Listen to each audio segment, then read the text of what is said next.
A'udhu billahi minash shaitani rajim. Bismillahir rahmanir rahim.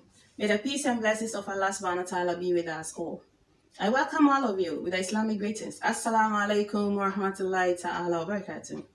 I am Bilqis. I'm not a feminist. I am a peace builder who understands that the world is dynamic. As such, there is the need for us sometimes to shake up things a little bit so that we can move forward. Today, the world is producing a lot of generation who know so much but remains deficient in spiritual values and manners. The reason why we want to discuss the best gift a parent can ever give a child. We were told about a story where a man reported his son to one of the companions of our prophets, Umar bin Attab, where he reported him about how negligent the child was towards him and disobeys him. Umar then sent for the child, and when he came, Umar asked the son why he disobeys the father and is so negligent towards him. The son then inquired whether he'd be allowed to ask a question. Umar allowed him and said, "Why not?" Then he asked Umar whether a child has any rights over his father. "Certainly," replied by Umar. Then the son asked again, "Could you please explain to me some of these rights?" Then Umar said, "A father has the obligation of choosing the right mother for his child. A father has the obligation of naming his child. And then a father has the obligation and responsibility of teaching the child how to read and understand the Quran." So the son then turned to Umar and said, "Oh, Umar, could you believe that my father did none of the above? My mother was a fire worshipper. My father named me after a dung beetle.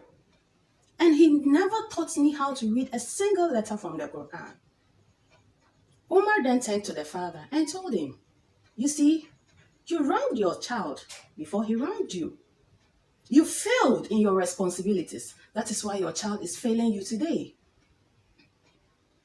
Don't forget that when you give your child the right upbringing and the best of education, you would earn the reward of this earth and the year after." Do you know that the first guidance that was given to our beloved Prophet Sallallahu Alaihi Wasallam was not to pray, was not to fast, was not to perform Hajj, but to seek knowledge? There's this hadith that says seeking knowledge is obligatory on all Muslims. That is why it surprises me when some of the men say they prefer to go and marry a woman who knows nothing, who has never been educated. Do you know that the time a man decides to educate his child is the time he chooses his life partner? Because if the woman is enlightened, if the woman is educated, she would definitely transfer it to her child. So for those who say they prefer a woman who knows nothing, they prefer a woman who has not been educated, don't forget that the children you are having are amana to you. And one day you are going to be questioned on how you brought them up. Look at what is going on in our societies. Is that what we want? If the religion tells you that it is important to note that the best gift a parent can ever give their child is the rightful upbringing, education, and how to read and understand the Quran. You can't be a Muslim where you don't know anything about the Quran. No. Make an effort to learn. That is why we need to teach our children. This reminds me about a story where a man got married. They have 6 children. They can't even take care of their children. And here is the man thinking about adding another wife. Can you imagine? So one of the girls who decided that no, she must be educated. She tried all she could, but at a point she had to drop out. So a suitor came, seek her hand in marriage, and told the parents that he was going to get married to her and afterwards help her with her education. And after she delivered 1, 2, and that was all. He never helped her. He never fulfilled his promise. Now let me ask you a question. If you had given your child what she's supposed to get, do you even need to wait for someone to seek for your daughter's hand in marriage before he or she gives her what she deserves? No.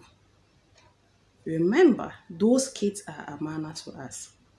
If you take care of them today, for them to stand on their feet, tomorrow when you are down, they will return same to you.